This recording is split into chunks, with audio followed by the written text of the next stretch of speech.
আমি আপনাকে একটা প্রশ্ন করেছি, আপনি শুনতে পাচ্ছেন না পাচ্ছেন না?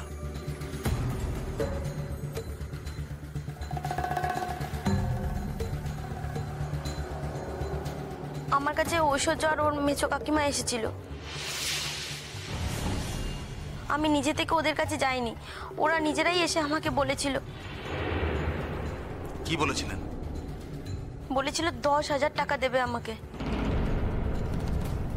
আর সেই টাকার বিনিময়ে যাতে আমি শালুককে ফাঁসাই, ওর খাতার পিছনের টুকলিগুলো যাতে দিয়ে দিই, কোনোভাবে যাতে প্রমাণ করাতে পারি যে ওই টুকলিটা করেছে। তাই আপনি রাজি হয়ে গেছিলেন? আমরা খুব গরিব, আমাদের সংসার চলে না, তাই অতগুলো টাকার লোভ সামলাতে পারিনি। তারপর ওদের কথা মতো আমি কাজটা করি, আর শালুককে পরীক্ষার হল থেকে বার করে দেওয়া হয়। দেখুন সম্পূর্ণ এপিসোড জি5 এ। আর আমি ওদের কথা মতো রাজি হয়ে যাই, তাই মাঝখান থেকে ঐশ্বর্য দিদির নামটা চেপে গিয়ে মেজো কাকিমার নাম বলে দিই। সবাই এটাই জানে যে সেদিন শালুকের ওই দুর্ভোগটা মেজো কাকিমার জন্যই হয়েছিল।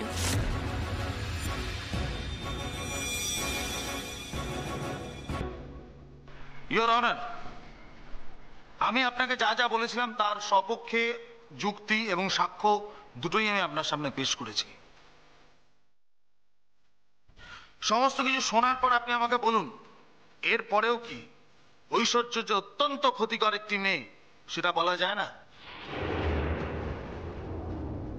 ঐশ্বর্যকে জোচ্চোর, ঐশ্বর্যকে মিথ্যাবাদী না বলে কি আবিরকে সেই কথাগুলো বলা যায়? Objection your honour.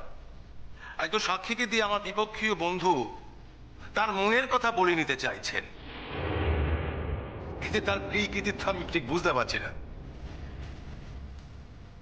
যে মেয়েটা একদিন টাকা নিয়ে মিথ্যা কথা বলেছিল, সে মেয়েটা আজও যে টাকা নিয়ে মিথ্যা কথা বলছে না, তার প্রমাণ কি? স্যার, যদি আপনি অনুমতি দেন, আমি সায়ন্তনীকে দু একটা প্রশ্ন করতে চাই। অনুমতি দেওয়া হলো। Thank you. আপনার নাম? সায়ন্তনী সেন। আজ যে আপনি এখানে সাক্ষ্য দিতে এসেছেন, আপনাকে কত টাকা দেওয়া হয়েছে? Objection your honour.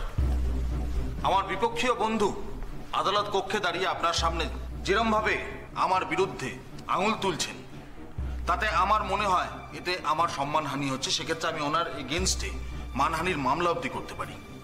স্যার, আমার বন্ধু যদি এতটা রেগে যান, তাহলে আমি আমার কাজ করব কি করে? তাছাড়া আমি তো বলিনি যে টাকাটা উনি দিয়েছেন। এটা ঠিক ওই রকম হলো না যে ঠাকুর ঘরে কে, আমি তো কলা খাইনি, তাই না স্যার? মেয়েটি অত্যন্ত দরিদ্র, এই আদালত কক্ষে আসার মতো সামর্থ্যটুকু নেই। তাই আমি জিজ্ঞেস করছি যে টাকাটা আপনি কোত্থেকে পেলেন? সায়ন্তনী, আপনি যে এখানে এলেন, এই কোর্টে এলেন, এই যাতায়াত খরচটা কোত্থেকে পেলেন? কে আপনাকে দিয়েছে?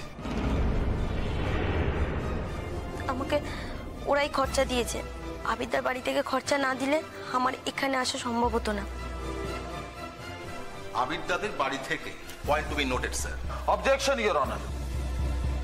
এর মধ্যে কোনো পয়েন্ট নোট করার কোনো বিষয় আছে বলে তো আমার মনে হয় না। আমার বিপক্ষীয় বন্ধু উনি আসলে এই কেসটা এগিয়ে নিয়ে যাওয়ার মতো কোনো পয়েন্ট খুঁজে পাচ্ছেন না বলে যা পাচ্ছেন সেটাকেই আঁকড়ে ধরার চেষ্টা করছেন। আমার মনে হয় উনি হয়তো ভুলে গেছেন যে আমাদের প্রফেশনে একটা জিনিস খুব পরিষ্কার, যদি সাক্ষী আদালত কক্ষে আসার জন্যে সামর্থ্য না হয় আর্থিকভাবে, সেক্ষেত্রে আমরা কিন্তু তার ওই ভাড়া বা ওই আসা পাওয়ার যে খরচ সেটার ব্যবস্থা করে থাকি। আপনি পরের প্রশ্ন করুন। স্যার, আমি কিন্তু পড়াশোনা করে পাশ করে তবে এখানে প্র্যাকটিস করছি স্যার। দীর্ঘ অধ্যাবসায় আমার আছে স্যার এই ওকালতির ক্ষেত্রে। আশা করি আমার বন্ধু সেটা ভুলে যাননি। পরবর্তী শুনানিতে আপনার বক্তব্য নিশ্চয়ই শুনব।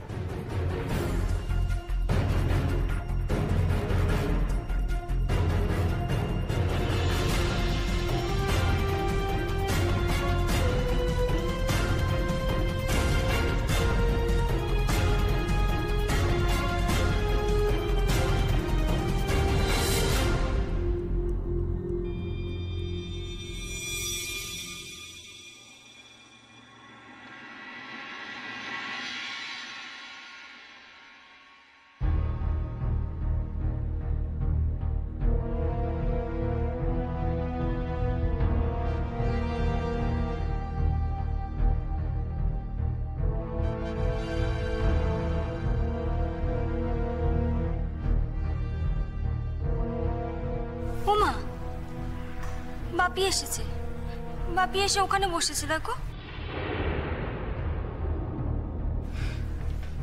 আসুক না মিমি, তোমার বাপি যেন একেবারে সততার পূজারী, সততার প্রতীক, আর তোমার মা যেন অসততার প্রতীক। তোর বাপি আমার সাথে পাঙ্গা নিতে এসেছে তো, আসুক না, আমি একেবারে ধুরধুরে নেড়ে দেবো। আচ্ছা মিমি, আমাদের লয়ারও তো আমাকে সাক্ষ্য প্রমাণের জন্য তুলবে নাকি? তুই ভয় পাচ্ছিস কেন? দেখিস না তো বাপির আমি কি করি। মা গো, আমার না খুব ভয় লাগছে গো। তাহলে আমি আর কি করব মা? তুমি ভয়টা নিয়েই বসে থাকো। আমার না খুব ভয় লাগছে গো মা, যত রাজ্যে ন্যাকামো। আচ্ছা মিমি, তুই দেখলি না আমাদের লয়ার কালকে কিরকম ওদের লয়ারের মুখে জামা ঘষে দিল? ওই মেয়েটাকে 5,000 টাকা দিয়ে কিনে এনেছিল বলে।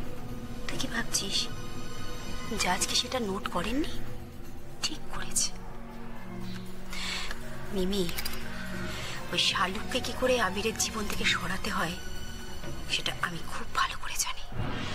মা, আমি আর কিচ্ছু চাই না, আমি সত্যি বলছি, আমি আর কিচ্ছু চাই না। আমি শুধু একটা জিনিসই চাই, আমি ওই শালুককে আমার কাছে জিততে দিতে চাই না। ওরা ওই কেসটায় গোহারা হারবে, তুই দেখে নিস। তুই খালি চুপ করে শুনে যা কি হচ্ছে, ঠিক আছে? চিন্তা করবেন না তীর্থবাবু, কেসটা মেরিট আছে। সত্যের জোরেই আমরা জিতবো এই কেসটা। আমিরা কিচ্ছু হবে না। ঘাবড়ানোর যথেষ্ট কারণ আছে ডাক্তারবাবু। দেখুন, আমার ছেলে যতটুকু ভুল করেছে ততটুকু ভুল তো ভুলই।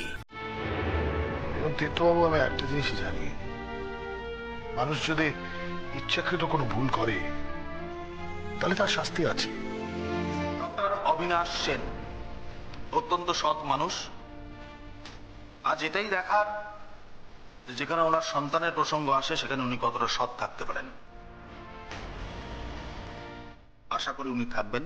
এই বিশ্বাস নিয়ে আমি আপনার কাছে অনুমতি চাইছি, আমি ওনাকে একটু জেরা করতে চাই। অনুমতি দেওয়া হল। সাক্ষী অবিনাশ সেন হাজির।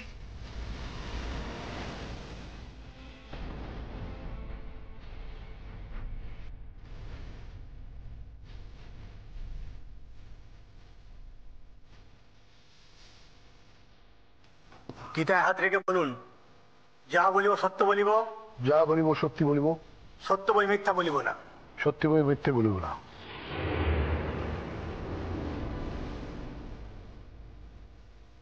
আপনার নাম? এটা অবিনাশ সেন। আপনাকে আমি কতগুলো প্রশ্ন করব, আপনি সেগুলোর সঠিক উত্তর দেবেন। হ্যাঁ, উত্তর দিলে আমি সঠিক উত্তরই দেব। প্রথম প্রশ্ন, ঐশ্বর্য এবং শালুক দুজনেই আপনার সন্তান, তাই তো? Yes sir. আচ্ছা, আপনি কি ছোট থেকে শালুককে আপনার কাছে দেখেছিলেন? শালুক দেশের বাড়িতে ছিল, সম্প্রতি ওর সাথে দেখা হয়েছে, আর সম্প্রতি আমি জানতে পেরেছি যে ও আমার মেয়ে। তার মানে ঐশ্বর্যকেই আপনার নিজের একমাত্র সন্তান ভেবে আপনি বড় করেছেন, তাই তো? আগে হ্যাঁ, আমি সেই শালুককে দেখেছিলাম যখন তার বয়স ছিল 2 বছর। তখন ওর মা মারা যায়, আমি তখন কলকাতায় থাকতাম। ওর দিদিমা ওই 2 বছরের শালুককে আমার হাতে দিতে চায়নি। এবং এটাও সত্যি যে আমিও বুঝতে পারিনি যে শালুককে ওই ছোট্ট বয়সে নিয়ে গিয়ে আমিও বা কি করতাম। দেখুন সম্পূর্ণ এপিসোড জি5-এ।